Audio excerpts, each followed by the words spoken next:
Milestone কলেজে বিমান বিধ্বস্তের ঘটনা ঘিরে সম্প্রতি আলোচনায় আসে অ্যানোনিমাস মেইন পেজ নামের একটি ফেসবুক পেজ। ল্যাব বলছে, পূর্বানুমানের নামে ফলোয়ার সংখ্যা বাড়ায় এসব পেজ এবং তারপর ফলোয়ারদের কাছে বিক্রি করে অনলাইন জুয়ার টিকিট। মাইলস্টোন কলেজে বিমান দুর্ঘটনায় শোকাবহ পুরো দেশ। সন্তান হারিয়ে একদিকে চলছে অভিভাবক আর শিক্ষকদের আহাজারি, অন্যদিকে জাতীয় বার্ন ইনস্টিটিউট সিএমএইচ সহ হাসপাতালে চিকিৎসাধীন অনেকেই জীবন মৃত্যুর সন্ধিক্ষণে।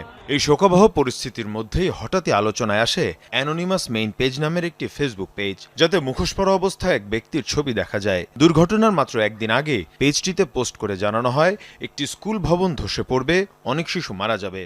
দুর্ঘটনার পর ভাইরাল হয় এই পোস্ট, ছড়িয়ে পড়ে নানা জল্পনা কল্পনা, ষড়যন্ত্র তত্ত্ব।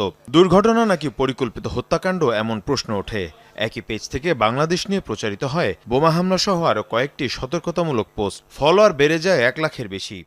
এরপরই আলোচিত পেজটির পোস্টের তথ্য যাচাই বাছাই শুরু করেন ফ্যাক্ট চেকার এবং গণমাধ্যম প্রযুক্তি বিষয়ক বিভিন্ন গবেষণা প্রতিষ্ঠান। জানা যায় নাইজেরিয়া থেকে পরিচালিত হচ্ছে পেজটি। একটি সংঘবদ্ধ প্রতারক চক্র নিয়মিত ভুয়া তথ্য, ষড়যন্ত্র তত্ত্ব এবং ভিত্তিহীন অনুমান ছড়িয়ে নতুন ফলোয়ার টানার চেষ্টা করে। অ্যানোনিমাস মেইন পেজ ছাড়াও এমন 25টি ফেসবুক পেজ পাওয়া যায় যেখানে বাংলাদেশের বিমান দুর্ঘটনা নিয়ে একই ধরনের পোস্ট করা হয়। গবেষকরা বলছেন এগুলো মূলত অনলাইন জুয়া প্রতিষ্ঠান।